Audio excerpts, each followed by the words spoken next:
I'm just going to unmute myself here while we're in the preview to tell people to hit us with some questions wherever you're watching. Twitter, X, YouTube, any channels. Hit me with the cues, baby. Don't be shy. Don't be a shy boy. Unless you're from Chicago.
Good afternoon. Welcome to Chicago, Future of Finance. I'm Oliver Renick. We got one more trading day into the year. This is the last of CFOF for 2025. Thanks for tuning in and coming along for the ride. This has been a pretty good year overall with stocks finishing out at 6,900 right now. The S&P pretty calm. VIX just above 14. Bitcoin holding the range. The action is in the metals. It's a heavy metal close for the year. Of course, all the action's been in silver, but before that, there was a ton of action in gold, and the move now is extending to copper, which is sort of an interesting story if you think about how each of the metals relate to one another. Gold, kind of that portfolio diversifier, and the most obvious winning trade in my book on my risk radar. It's had the green light for a while. Here's where the risk radar was before stocks broke out. Here's where it is now. Here's where it was. Here's where it is now. Like that. Green for equities, given that we got all-time highs on the index and the futures. Gold's been green for a long time on here because it works in so many different environments. But the silver situation, of course, has been a little bit more on the speculative side of things. I think it's pretty safe to say. The fact that you've had an epic parabolic move, then a pullback, and now firming again, pushing up to the mid-70s. The move in silver is obviously catching a lot of attention. The why is, I think, right now basically just limited to a memification of an asset that now has taken on a new life, like we've seen for a lot of different stocks too. This is the way the market works these days. When people catch wind of a move in an asset, then it can get pretty extended pretty quickly. Then you have the conspiracy theories forming, the excitement, the changes to the market structure and more. but now copper joining in gets interesting because the message for copper is one that typically skews a little bit more traditionally economic, but copper sitting right below its 1-year high. The old Dr. Copper phrase still probably applies because of how we use copper and electrical wiring, not to be ignored. The fact that copper now is joining in, bringing a little bit more of an industrial side to this. We're going to talk about a few of those things with our guests throughout the show. We got Noel Smith, we got Pete Najarian joining, Hans Albrecht, and Charles Moon.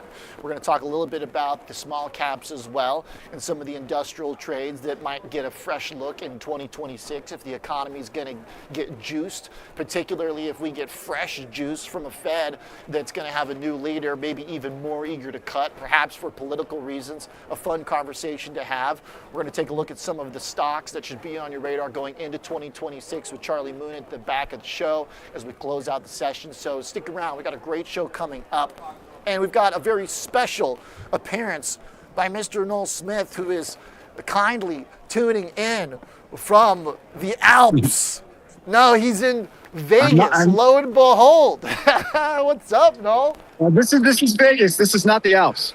I know, man. People don't know that you guys have got a nice little spot up there in the mountain. Vegas has got it all. And it looks like you guys got some fresh powder. Kind of. There's a little bit of snow a few days ago, but whatever. We're doing our thing now. Yeah? All right. So the reason why I wanted to make sure you called in is, one, to give you some credit because you put on our radar last week that the margin requirements were likely to get changed for silver. I think that's part of the reason why it pulled back. Give me the latest on what you're seeing. Yeah, the market has a really good way of protecting itself from exogenous shocks like a crazy move in nickel or silver or whatever. So predicting that the CME would increase the margin rates wasn't all that crazy of a call on my end. So ahead of that, what we did is we put on some wingy puts in silver. Now the margin went up a bunch in silver, but not that much to crash it. So the market's still doing fine. Silver's up today. Yeah, it's a pretty nice bounce. The fact that you've got now this sell-off leading straight into another big rip. Does it look sustainable to you? How are you thinking about this? I know you're an options guy, you're a volatility guy, so the volatility story here is very real. Are you giving any thought to the underlying fundamental story behind this? What is the underlying fundamental story? That's what I was saying. I don't know. I think it just got memed. Yeah, I have no idea. So am I keeping my silver puts? Yes, I am. I'm still short vol in gold, and I'm keeping my puts in silver. Those are down money today, but not that big of a deal because the strike in which I'm long those puts, the volatility isn't moving all that much because the marketplace is still expecting some kind of a move. So okay. I think it's still a good trade.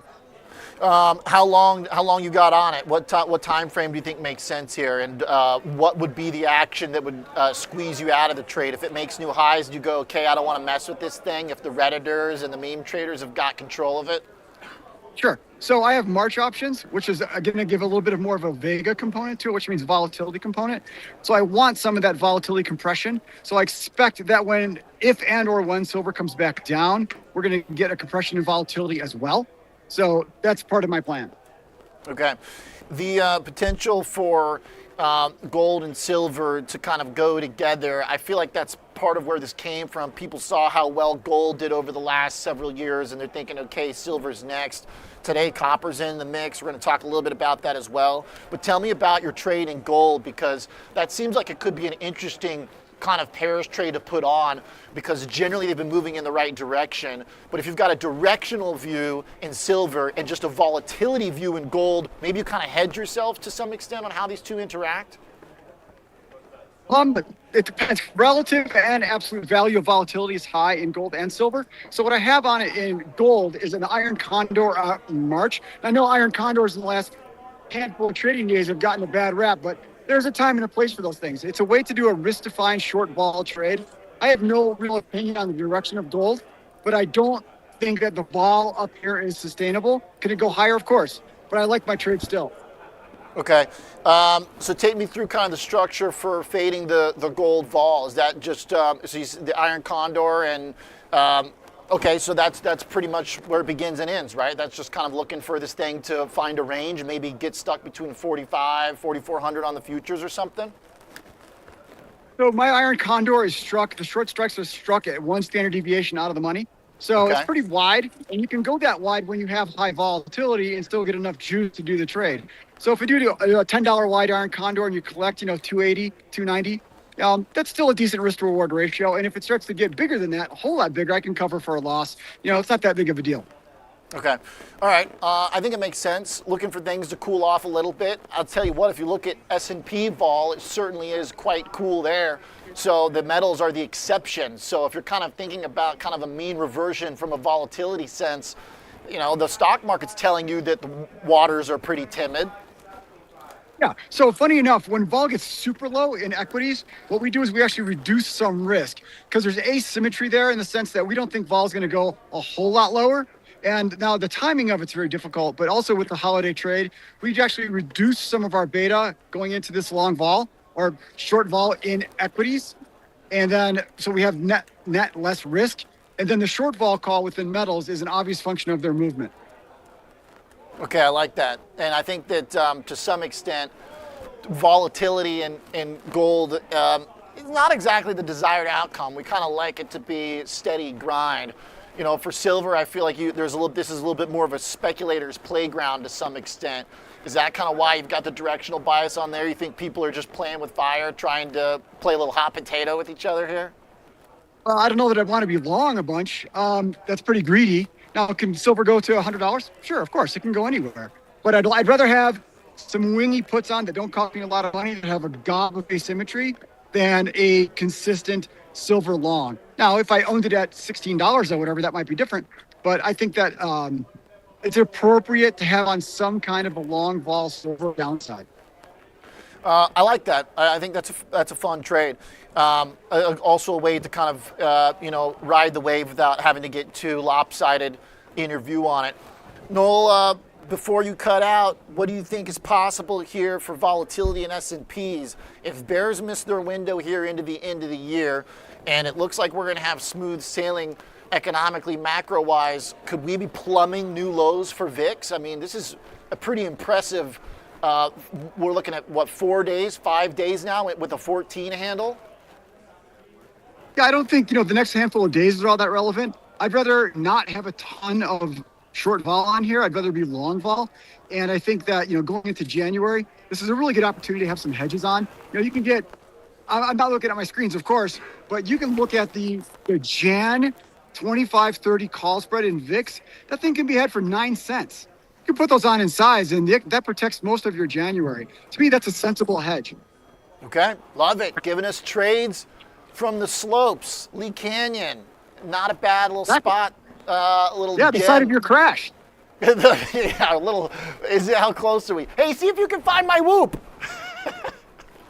I crashed so hard my whoop fell off my hand. All right, be safe out there, Noel. Appreciate the dial in from the slopes. Have fun with the fam. Happy New Year. Nice eyes on the silver trade here the last couple weeks. I love it. The Beauty Haze media in 2026, baby. We're picking up people from the mountain. That's how it is. I think Mr. Pete Najarian, too, is dealing with a little bit of snow here in the Midwest. He's standing by. Let's go straight to him as we do have a pretty good little session here underway. The metal's kind of stealing the limelight to some extent, though.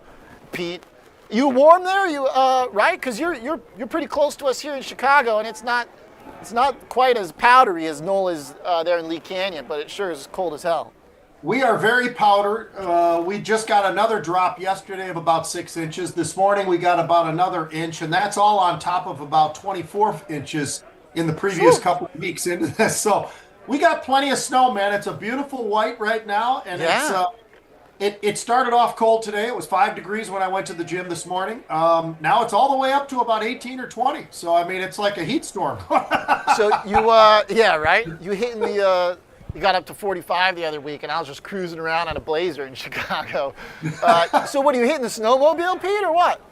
I still ski. My knees are not the greatest in the world from football, but I still ski. I used to race as a kid and all the way through high school and all the rest of that stuff. So I was into it, man. And I still like getting out there to Tahoe and places like that. It's real skiing. Minnesota's great, but our long runs go for about 5 or 6 seconds and you're done. Yeah, a little more maybe across country or just pure ice Yes. on our hills around here. Well, I know that Noel is a snowboarder, so he'll judge us on the skis a little bit, but that's okay. Let them do their thing. I don't know what is with the ego with the snowboarders. It's like we're all on the same mountain here. Yeah, enjoy it, man. Enjoy being out there. And you know what? Don't be somebody who's cutting in front of guys like you and I on our skis still. They got to be a little cool about that. That's right. Pete, what do you think? Do you want to cut in front of the silver trade, and in which direction? I feel like that's where all the excitement's at, and you've got this situation on the chart where you had this big sell-off. You got a rally back today, but the candle's within yesterday's candle, so you still have this kind of engulfing situation that technically makes it somewhat, I don't know, difficult. Tell me what you're seeing here. Well, this literally, and I know that you know this because we've talked quite a bit throughout the year, not just in the last weeks and months and all the rest of it. You've been watching this. And we've been seeing unusual option activity coming into SLV and many of the various miners and all the rest of it. So this has been a one-year deal. And I'll tell you what, I would never have ever thought that silver would be up 150%. I mean, that just seems ridiculous, but it has. And have we rolled and done smart things every time? No. There are times where we've been in there and had a nice move, and then you take some of it off, you wait again, and you do it again. And that's kind of been what I continue to do now. Even up here at these levels, we still see a lot of call buying. Oliver, it's been absolutely amazing just to see how much option activity we've seen in GLD, and gold's had a great run as well, just not as good as silver. But when you look at silver and you look at the kind of movement that we've had, it's been absolutely extraordinary. And the option activity has not slowed down at all. Matter of fact, this week and the previous week, we started seeing even more buying, but the buying was going all the way out to March. So interesting to see where they're going. And that means, you know what? They don't think at the beginning of the year this is going to just fall apart, because they wouldn't be buying those March calls that are upside calls if they thought that. And it's been extraordinary, and I think you just got to ride it until they're wrong. And so far, it's been a really nice ride. Love this. We were making a market right here on the show because Noel's saying he's ready to stab short silver, but he also likes to pair short silver with a long vol trade or short vol in gold. But I think that's kind of the fun of this is, looking at the potential for ways, there's more than one way to skin a cat here. It sounds like directionally you prefer long still for silver. Yeah, I mean, it sounds ridiculous, right? It's made this unbelievable move in 2025, but going into 26, I'm not sure why it can't continue on this move. And let's not forget about this. Silver is used in just about everything that you can possibly imagine, right? It's a lot, Gold is not in the same, category at all, in my opinion. But you look at silver and you look at all the different various uses for this. I mean, you talk about AI, absolutely. Semiconductors, absolutely. Wherever you want to turn, you're going to find that silver is another piece to the puzzle. So it's not that the people are just buying it saying, you know what, it's a great precious metal, we're going to just go with this. No, people are buying silver because of the fact of the growth. And if you believe in AI and you believe in these semiconductors, I don't know how you could say that it's already over, because I keep looking at these AI chips. You and I probably will have a little bit of a conversation about Micron, because that's one of those that's absolutely been a huge leader, especially in the last couple of weeks where they've come through in a big way. By the way, again, a chip company, you know what? Silver's going to be a part of that. You were all over Micron, you were all over silver. I think it's a good point on making the tech connection too, because I don't think we're going to look at silver the same for a while after this, just because, when something like this happens, it now kind of establishes itself as one of the inputs, I think, to your kind of trading assessment, your watch list, your process, especially when we see it take on parabolic qualities like we usually see in things related to tech, innovation, high growth, high multiple type equity stuff. But to your point, it is a very real input. If it's going to move like this, then maybe why not be able to extend, and why not also maybe hit copper too? Because even though it may not be quite as integrated into some of the raw tech inputs, it still is very much part of the data center build out. It's connected in the same theme. And now that I see copper trying to fight for 1 year highs, I kind of wonder too if they'll go for that next. Right, and under those circumstances, and I think you're exactly right. And copper's had this great run, but it's been dwarfed because of everything that we've seen from gold and silver. Right? I mean, it just kind of gets forgotten. Copper's had an absolutely incredible run, to your point, and a lot of use for copper. Right? So I look at companies like Freeport McMoran and others where they make a lot of sense. Are they stretched at all? I don't feel like they're stretched either. I think that they still have room because of the fact of the demand, like we're talking about here, in all these various different other areas out there. Obviously, AI is always something that we talk about, but I think that the reality is, you look at all the uses of copper as well. That's another one. It makes a lot of sense. Could it continue to the upside?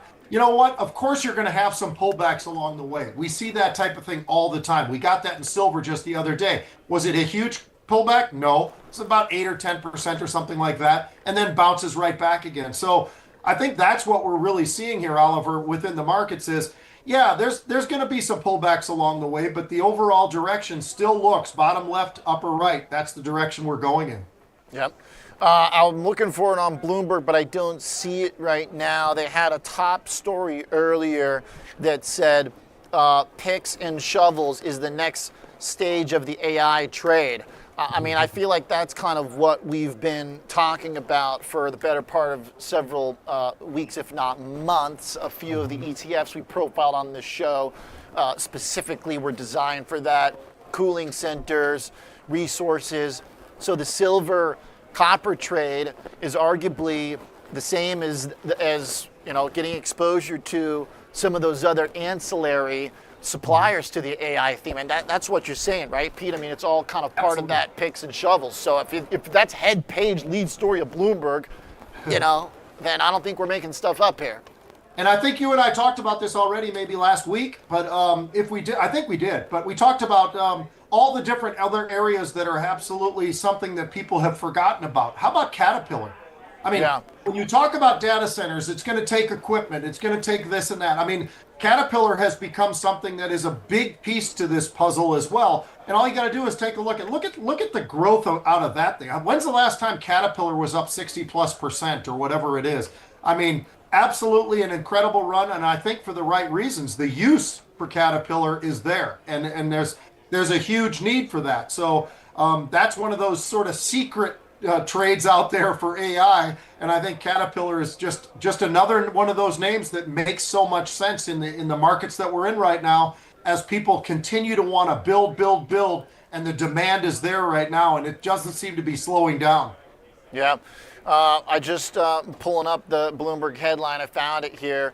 Videos, article, AI's next AI's trade's next leg is all about picks and shovels. So, and then I think also the verticals. The Caterpillar point is industry specific. I know for some it also resonates, say, in healthcare. There's a lot of different places where I think that you're able to argue this is going to show up next. I've said financial services, I think, is a huge place for AI to find real utility as well. Yeah, absolutely. I mean, it's something that I think that we just have to expand out. And when we step back a little bit from this, it isn't just about one thing. AI is involved in so many different pieces of the stock market itself. So that's why I've been one of those guys who's been out there saying, you know what? I don't think this is over. I still think there's plenty of time. There's plenty of room. I don't know that there will be pullbacks. There's no doubt there's going to be pullbacks, but I think the general direction is going to continue to be to the upside because of all the different parts of the market that actually AI has a piece of. Yeah, I'm with you there. Pete, let's talk some economics here for a moment. Obviously, we've got Jan 1st off from the data, but I feel that the numbers have been solid. Chicago PMI, which was supposed to be real low, it came in slightly above today. Not a ton in terms of the news flow today and tomorrow, but it seems like the message from Fed minutes is that they're ready to cut more. Tomorrow, jobless claims should be interesting. But otherwise, it seems like you combine solid data from the last week, even if it's lagging, with the minutes sounding dovish already, and then the notion that we're going to replace Powell with someone that wants to cut even more readily. What say you on what that means for investors? Yeah, I think that we just have to recognize the fact that January is probably a pause. And then I think when we get into March, really a pretty good likelihood that we're going to cut, at least as of right now. And I think that there's a lot to be said about, all the transformation of the Fed and how things are going to shake out there. Certainly, I think whoever it is probably somebody that the president is pretty convinced is likely going to be somebody who's willing to cut. So I think that that's not even something that we have to discuss. But I think that when we look at the data, oftentimes we look at this, and I think sometimes people don't really recognize the fact that everybody's selling us this bill of goods about all of these different things that are so bad in the economy and this, that, and the other. And the reality is that's not what we're seeing when we have been able to see a lot of the various numbers that have come out. So again, it's one of those things where I think that the media has I don't know if I'd say it an agenda, but certainly their take has been wrong time and time again. And the markets aren't quite as bad a shape as a lot of people were trying to tell us. So I think if we can just keep that clear and keep on with our vision forward, I think that the markets certainly have a great chance in the first quarter of the year. And I'll tell you what, these financials, especially these investment banks, I've been saying it forever. I'll keep on saying it. They are going to crush it again. The demand is there, the M&A is there, and the IPOs are going to be there in a big way. Yep. Amen. It seems like that's going to be a recipe for this year. You got also Texas Stock Exchange coming online. Yeah. So a little friendly competition. And I think that's generally going to, as long as the economy doesn't fall apart, I think you got a lot of companies that are eager to get on the path to go public. And I think that's a pretty fun way. You got SpaceX. We'll see where that's going to go.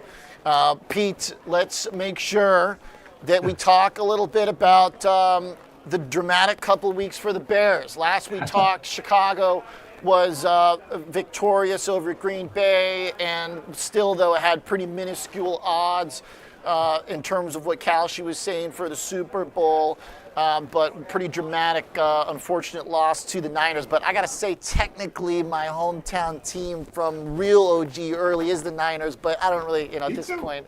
Yeah, right. That's true. That's right. Yeah, I'm Central Valley. Born and raised in San Francisco, man. What? We used to look at the old stadium called Kezar Stadium when people have forgotten that one. That's how old I am. But I'll tell you what, the Bears. That was probably one of the best, most instant classic. Candlestick was the one I visited. Oh well, yeah. So you're younger than me. Yeah. I mean, Candlestick, sure. But I will say this, the defense of the Bears has to get a little bit better if they want to get all the way to the big game. I mean, that's just a fact, because that defense gave up far too many yards. They gave up 500 yards, actually 496 if you want to be exact. But that defense for the Bears needs to step up a little bit. The offense is there. Caleb Williams has really proven, I think, to all of us to be an absolutely incredible quarterback in only his second year. And what they've been able to do with the Bears in 1 year, since last year into this year, new coach, all the different things that are going there. But I'll tell you what, one other guy who's a really special player who's not on the Bears is Christian McCaffrey. That guy deserves to be the MVP of this league. What he's done running the football, catching the football, he's nearly 2,000 yards on both of those combined. Actually, he's at 2,000 yards. He's only going to go up one more time. But amazing what he's been able to do, and he really ripped up the Bears pretty good running the football. I think he was somewhere close to 200 yards rushing the football. So just an amazing player, and the Bears have got to figure out how they can stop the run if they really want to win the Super Bowl. Okay, willing to extend a trade on them. I think they're less than like 6% on Kalshi for the Super Bowl. Again, I feel like a fun trade is just take like the underdogs all at dirt cheap prices. You know what I mean? Yeah. Like I don't hate that. Again, like I said, I'm just kind of like dabbling here, but that to me is just, there's still so much asymmetry potential there. Like we're sitting here talking about silver going parabolic. Who the heck knows? Like it's all cut from the same cloth, basically. Yeah, absolutely. The amazing thing is this year the NFC is just packed. I mean, you look at Seattle, you look at the Rams, you look at the 49ers.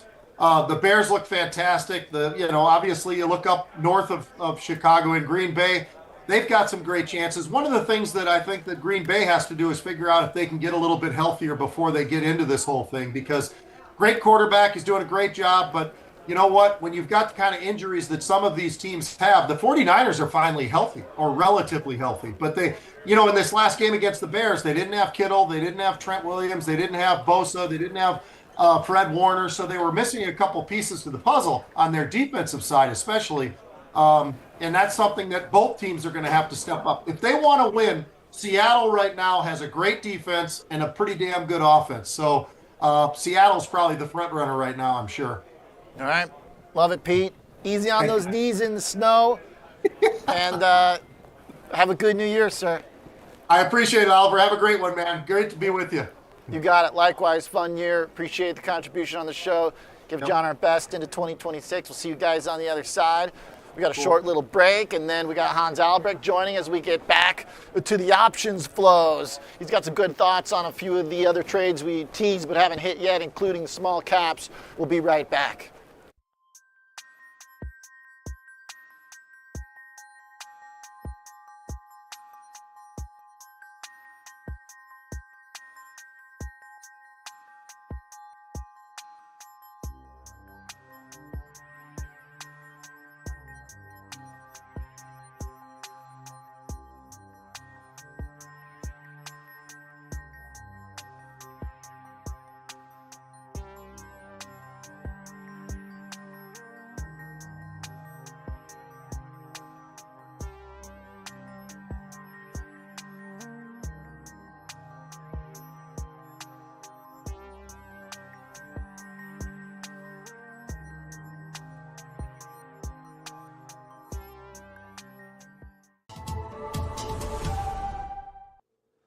With increased volatility, investors are bracing for large market moves, both up and down.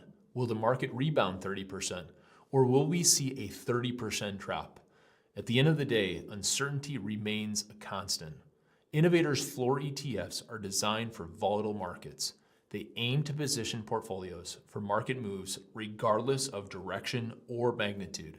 They are intended as a core equity solution, providing exposure to U.S. equities with built-in downside protection, seeking to deliver more than 70% of the upside and targeting a max loss of 8 to 12% annually. With specified levels of sought-after protection and upside participation, we believe the floor ETFs offer an evergreen strategy designed to allow investors to remain invested regardless of the market's direction.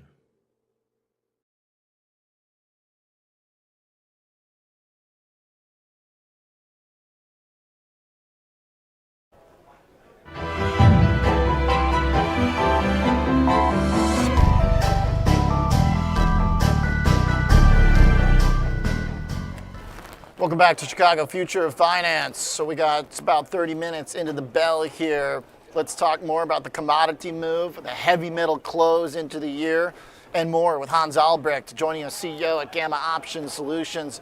Hans, great to see you again. Hey, Oliver, great to be here. Happy holidays. Merry Christmas. I like that. Like that bull is that a bull with a Santa cap behind you? It is. We got the bull. The bull's in control. Come on, let's not. I feel bad for the Bears these days. It's Pete's Bears aren't the only Bears that are struggling these days. Right. Well, I guess they're not struggling too bad. Well, they did take a hit in the last week, which is exactly what the market bears did as well. Hans, Yeah. So tell me, because you had eyes on a couple good things, I think, to preface some of this move. One of them was Micron as a tech leader. We also talked about some of the strength that was showing up in small caps and others. How does the metals move fit into this in your mind? Let's knock that one out, just because I think that has been really the story of the week. Silver, and then now it seems like copper too wants to get in on the action. Yeah, I mean, some of those moves have been a little bit silly, right? I mean, when you see parabolas like that, with platinum, I think, was up 50% in December. So, things are getting into the silly zone. But the way that I see it is that we're starting to see things, and I think there's a big theme across a number of different areas of the market, which is we're moving from the sort of creators of AI to the beneficiaries of AI. But if anyone thinks AI is a bubble in terms of the actual underlying theme, they need to do a little bit more reading. And I see that commodities move as really being kind of a confirmation of the reality that's out there, which is, hey, listen, we can create data till the cows come home, because it's bits and bytes and zeros and ones. And but we cannot necessarily create more of the stuff that I can drop on my toe and it hurts. And that's things like copper. And those are the things that we actually need to use for this build out that's going to continue for the next decade. I mean, we are going to continue building data centers, as well as upgrading many areas of infrastructure. And that just takes real stuff. So I think that's a recognition. I think it's a positive in the sense that if you're bullish AI, it's happening. And it also goes along with the theme of a real resurgence in the industrialization of the world theme, which I think is very much underway. That's a big one there. I'm kind of feeling a little bit of silly bone going into the end of the year as well. Not in my trading necessarily, but in that I like the phrase, the drop on my toe and it hurts trade.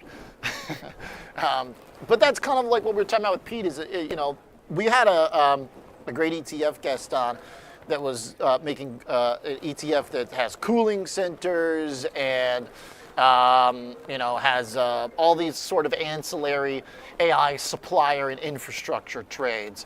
So there's companies that are supplying power, they're supplying water, they're supplying cooling, but the actual inputs to a lot of this infrastructure, I think, is the reason why some of this stuff is getting so much attention and focus, and I think it's quite reasonable actually. Yeah, and it really, I mean, it's shortages across the board. So we can go back to Micron. We talked about it at, I think it was around 195, and I said I still like it. Now it's 295. And it's a really great example of how, there are going to be shortages in the world of sort of, let's say, call it pure AI, the semiconductors and some of those types of things, where we just can't get past there are basically three manufacturers that create the HBM memory. And it's not easy to kind of expand that market. You can't just sort of flip a switch and start making more of that stuff. And so what's fascinating is that I think what's exciting about this AI move and this resurgence of in the world of many things that are going to be needed to be created is that I think the market does get it wrong. This whole idea that, well, the market's right at any point, at any given time, the market knows everything. Well, I don't think it does. Yeah, we wouldn't be here. We wouldn't be doing what we're doing. They said, well, it was Micron was this sort of cyclical, okay, it goes up and down, it's a boring old stock. And then somebody went, I said, listen, this is a 10 times earning stock and you're not going to be able to buy enough of this stuff. And that's exactly what's happening. People are, the inference phase of AI is very different from the training phase. It is where the gears never stop turning. It literally is the thinking is just constantly happening and you need a lot of memory for that. So that's where the market said, well, this is actually kind of important. So I think we're going to see lots more stuff like that. And I think that's kind of exciting. Yeah, well said. I think so too. The potential now for silver to become part of our AI discussion is not unreasonable by any means. I was just looking at AIS, by the way, another shout out to Vista Shares, who was on the show, Adam Patty. That was the fund I was thinking of, up 60% on the year for the cooling and data centers trade. The other one, someone in chat today actually was talking about UEC, Uranium Energy Corp, up 55%. I don't hate also kind of any energy play. The nuclear play I feel like might be the one that requires kind of the most to come to fruition as a supportive, trade. Like I would love if we amped up nuclear production. I personally am very pro that. A state like Illinois has a lot of untapped potential for nuclear production. But the thing is, there's just a lot of red tape and pushback still on that category. I don't know if you have thoughts on that, Hans, but it just, for me, the nuke plays are kind of one step. I think they're in the same category, but they have this risk point to them that some of the others don't to some extent. They do. And I think from a bullish standpoint, you've got to think that there's certain areas that are going to be what I call non-negotiables, right? So you've got to figure out the situation with rare earths. And even though those stocks have been crushed, I think there's an interesting opportunity there because I think those are areas that can kind of have a resurgence in terms of interest. So I think we're very much going into, I don't think the mania is over, even for those high valuation sort of show me later stories, right? So what we're talking about with commodities is, and if you look at commodities, versus Bitcoin and crypto, you see this massive, massive divergence. And that's exactly what we're talking about today, which is the show me now kind of stories versus the show me later and the moonshots and, well, this might happen and, quantum might happen and help us at some point. But right now we need copper. We need all this stuff. Exactly. And so I think what you're going to your point, Oliver, is that you're going to see the administration say, listen, energy is extremely important and we can't drop the ball on this. Rare earths are extremely important. We can't drop the ball. So I think from an investor standpoint, you can kind of have that in the back of your mind going, this is something they need to support on many different levels. Yeah, no, I think that's fair, and I hope that it'll get there. I think the supply trade is very reasonable in the uranium stocks. They've done really well over the last couple of years. To your point on kind of the notion of this year's big takeaways on needing things now and things having utility, Bitcoin down as much as it is on the year, 10%, even copper up 42% on the year. That one to me is very much the most industrial of all of them. Is there a way to play this for a breakout, you think, Hans? I feel like part of the reason people love silver is just because they saw how well gold did. Bitcoin struggled on the year, so they go, oh, okay, I'll trade this silver thing. And then now I feel like the logical next move might be, oh, well, what about copper? If this thing breaks through technically, it could be off to the races.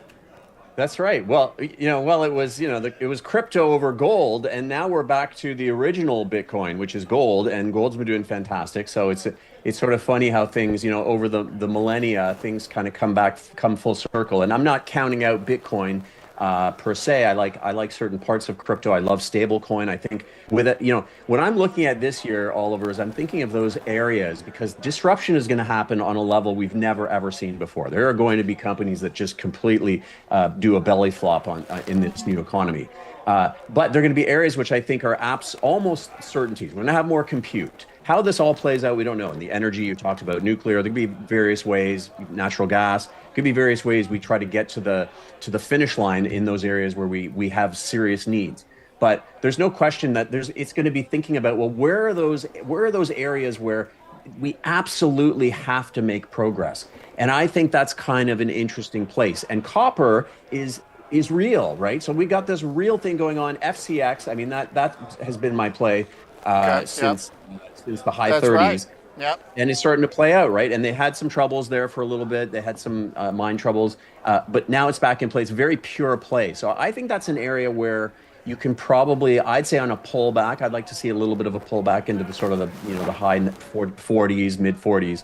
And that's where I would start to position a little bit more aggressively again. But that's been a fun one.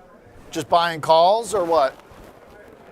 Yeah, buying calls. Sometimes I'll do the in-the-money calls. Now, I've been watching option pricing. So a couple months ago, I mentioned in my communities, I said, listen, options have gotten very, very expensive, and we tend, into the end of the year, we tend to get that compression, which, of course, you've been talking about. We've got this massive, massive compression of volatility. When we say volatility, we mean option pricing and actual volatility, right? Yeah, volatility has disappeared. And option prices have reflected that in getting crushed. So a lot of these prices have come in, which would have been very painful if you'd been long, lots and lots of calls. So I started to actually flip out of calls and into actual physical, and in some cases buying some in the money calls, right? So where you have those in the monies, a little bit less of that time value on there. You don't get those, when you buy the out of the monies, you get that kind of wingy collapse, right? Those out of the monies can collapse quite a bit if you're in the wrong kind of vol environment. But having said that, options are kind of cheap, right? So we talked about IWM, where we sort of a little bit there with this sort of broadening into IWM could be happening. I think that's an area where the options are really not that expensive, especially if I sort of go out maybe 10 months, 12 months. So I think what was go way out. Cheap summer, maybe yes, they start getting cheap again. DEES 2026 for IWM, maybe September. Pulling those up right now. 248, 250 we'll call it, strike right now. We got 20 basically going for $2,300. And that's And the thing that was really good with options in the summer was they were underpriced, right? The 1 year, 6 month to 1 years and beyond were underpriced, and you had a lot of reset potential. So one of the ones we played was Google, and I was a bit negative on Google under 200, and then I went full bore. It was my biggest position because I sensed that there was a reset. Micron is another one such stock where I thought the market kind of wasn't seeing what was actually happening there. So, and IWM and broadening in general, if you want to look at RSP and some other areas where it isn't just the top 10 stocks in the S&P, it's the other 490 that now get a little bit of love, right? Because it's that now you have other areas. You see it out there. You see, Pete talked about the financials. Goldman's been one of my big picks as well. Sounds like he's loved it for a while, where this has done well because what do they do? Well, they're not an AI company, but they are an AI company, just like many companies, because they're going to use AI, they're going to save money, Sure. they're going to cut costs in a number of areas. Fire a bunch of first-year analysts, treat them even worse. Just treat them like dirt. Well, Goldman is that's the vampire squid. No one ever likes it, but the problem is I like to invest in the smartest guys in the room, and that is figure that out. But it's a great example of how AI starts to help other areas of the economy, and then as we see this big push into the physical aspect, which a lot of people are thinking this 2026 is going to be the year of physical combined with AI. That's what's gotten into Tesla a little bit lately. That we're going to get these humanoid robots, we're going to get self-driving is going to be a little bit more of a sustainable trend, etc. So can we combine these two things? I think that's a little bit trickier, but I think there's a lot of potential for that. All right, Tesla pulling back to 450 looks like an area that should be some support. Sell a put, rip a call. Last thought, Hans? What do you think for Tesla? Yeah, I mean, I think you do maybe some call spreads. I haven't looked at the option pricing in about a week, but you want to definitely be a little bit careful. We can remain sort of choppy over the next couple of weeks until we start to find a little bit of direction. And one mistake I see option traders make is they look at option price and they go, well, that's cheap, but guess what? It can get cheaper. So I want to see that trend I want to see movement start to pick up. I want to see option pricing start to actually stabilize, because the trend of option pricing is one of the most underrated things that people look at. Cheap can get a lot cheaper, but and I don't have to pick the bottom, but as I start to, you want things to be aligned with your viewpoint. And when things are starting to move you have a few things moving in the right direction, I don't mind paying up at that point as long as they're still not super, super expensive. So I'm waiting for that kind of shift, that signal that the market is starting to pick a direction. And then that's when I think you can start positioning into Tesla calls and things like that. All right, nice. Well, we took a breather here the last couple of days, but seems like that's a fine way to close, right near all-time highs. Hans, thanks for the contributions this year. Good eyes on Micron and others. Appreciate it very much. Happy holidays. Happy holidays, Oliver. Take care, everyone. You got it. Hans Albrecht, CEO at Gamma Options Solutions. 2-minute innovator buffer break. Then the one and only Charles Moon takes us into the closing bell with his top stocks to watch going into next year. Be right back.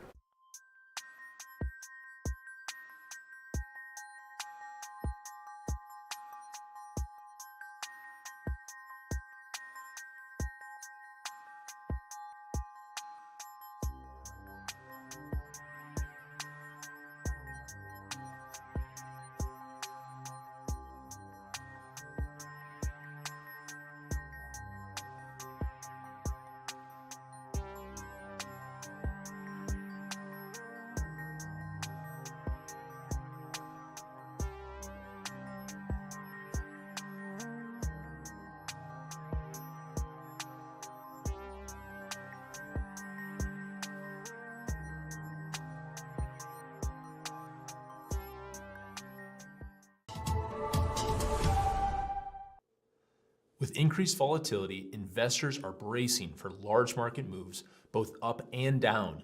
Will the market rebound 30%, or will we see a 30% drop? At the end of the day, uncertainty remains a constant. Innovators' floor ETFs are designed for volatile markets. They aim to position portfolios for market moves regardless of direction or magnitude. They are intended as a core equity solution, providing exposure to U.S. equities with built-in downside protection, seeking to deliver more than 70% of the upside and targeting a max loss of 8 to 12% annually. With specified levels of sought-after protection, and upside participation, we believe the floor ETFs offer an evergreen strategy designed to allow investors to remain invested regardless of the market's direction.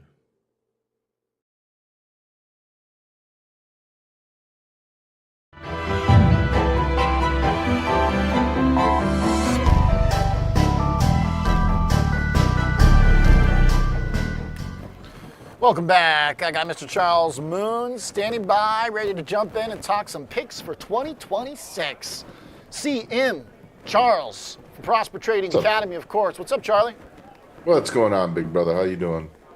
Man, I'm kind of ready for this new year, you know? It seems like the market is too. It's a pretty quiet day, which is why we've been talking metals nonstop. You think this is a fad, or are we going to be talking metals into 2026? Well, the trend is your friend, right? And the trend in the precious metals remain very strong. We talked about it yesterday where volatility creeps in at the highs. That's usually where the pause kind of comes in, a little bit of uncertainty. Basically, they're just going to need another blowout, breakout to kind of give confidence back to the markets. Excuse me. And in that sense, I don't see the trend breaking just yet. It still remains to be the play, especially in the commodities world, especially if there's uncertainty about the overall markets. People are parking their money into precious metals. I don't see that changing, not anytime soon. I mean, the gold move has just been like permanent, you know. I think that's where this all starts, really. If I try and get into the mindset of why maybe the everyday person who hadn't really put much thought into something like silver or copper in the past might be thinking about it now, is because gold is the leader of this group, and it has been jamming for 3 years, basically no matter what happens. So that part, to me, I feel like is where this story begins, and the chart still looks pretty darn good to me. Yeah, and 100%, without a shadow of a doubt for me, it's become a strong momentum play with a lot of retail traders. People are looking at this as an asset that's providing good return in a highly predictable scenario for the most part of the year, especially a year where we've had a lot of uncertainty and some fear. People got really hurt on that deep pullback in the start of the first quarter, second quarter, and we're scared to get in on the recovery. But once they realized the recovery was in play, market obviously has marched up to the levels that we're basically trading at right now.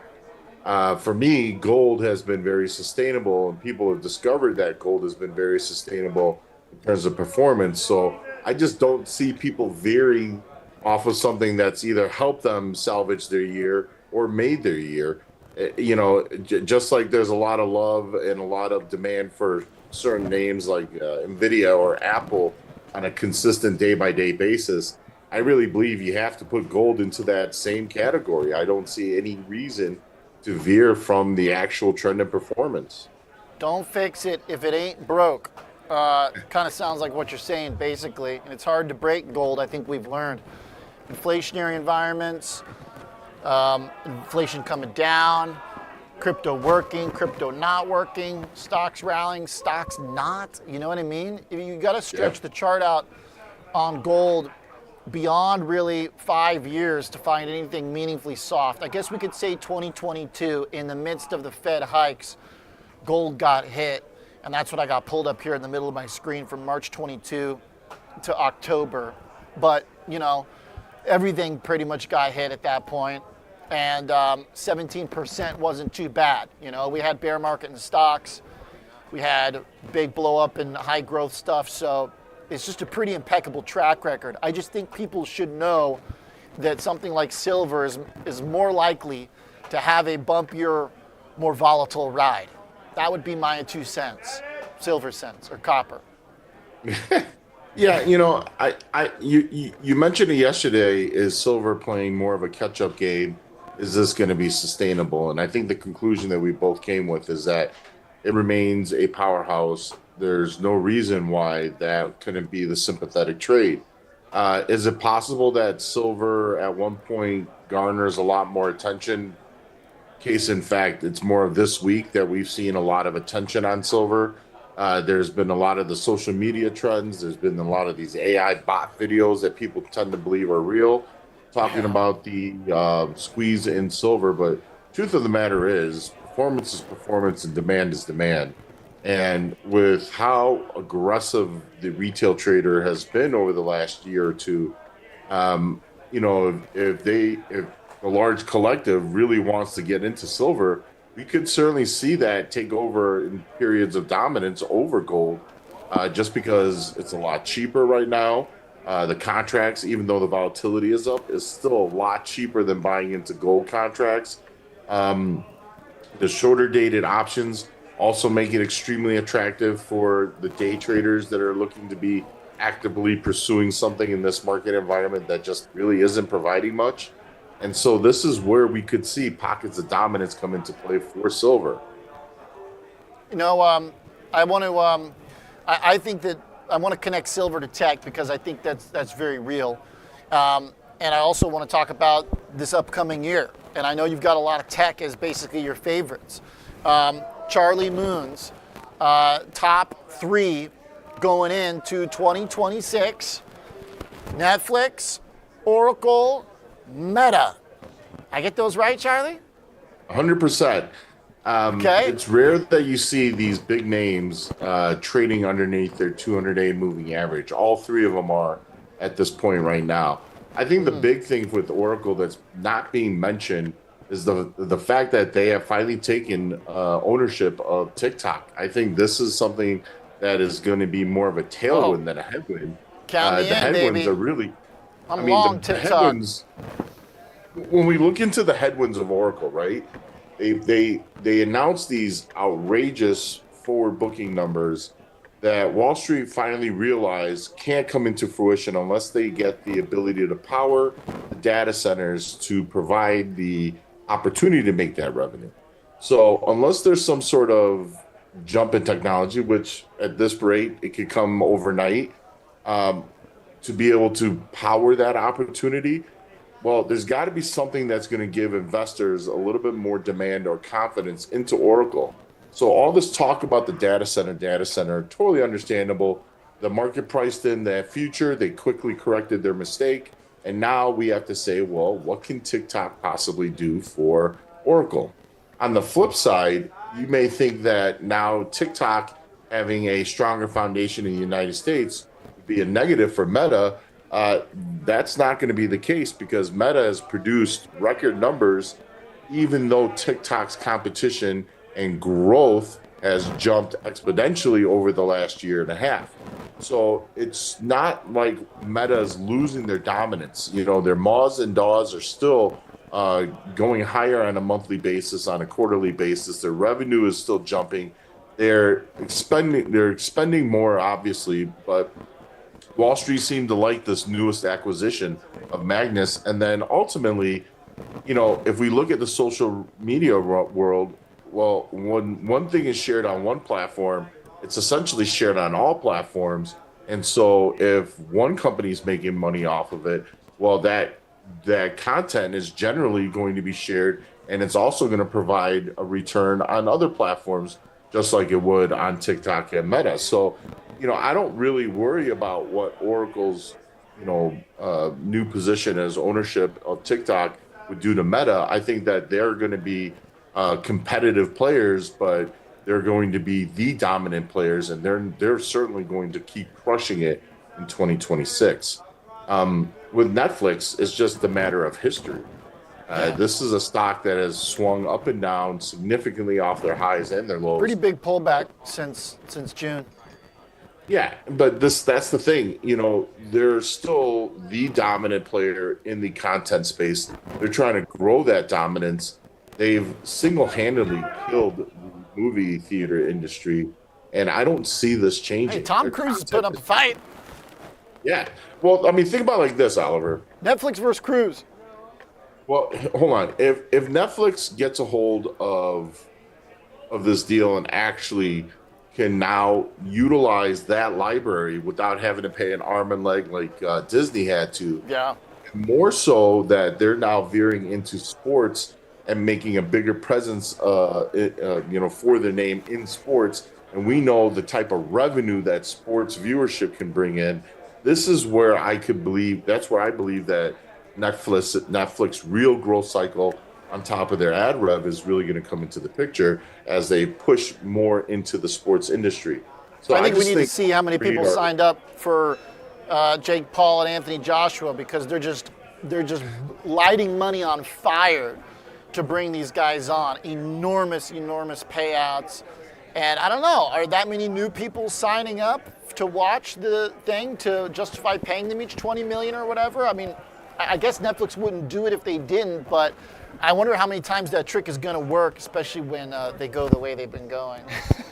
No, and that's a great question, but that revenue isn't necessarily dependent on being new revenue. It's more about sustainable revenue.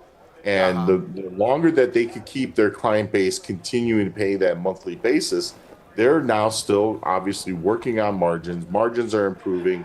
And again, if this takeover does take place and they do push into the sports content world, especially that part's live, huge for sure. The real stuff, the football games. yeah, that ad rev is pretty juicy and pretty tasty. Yeah, no, that's very true. And also to your point, the cheap library as well. I've been watching Shameless for the first time. I got kind of addicted, hooked on that. Somehow I missed that for like 15 years or however long that was out. William H. Macy's ridiculous. But it's just, it serves as the base, because like I've gone in and out.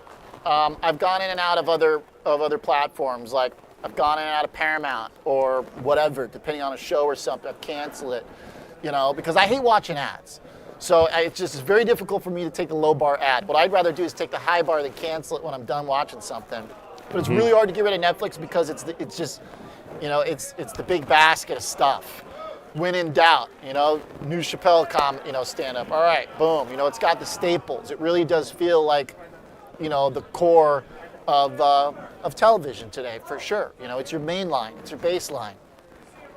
Yeah, 100%. And and it's 30% off highs.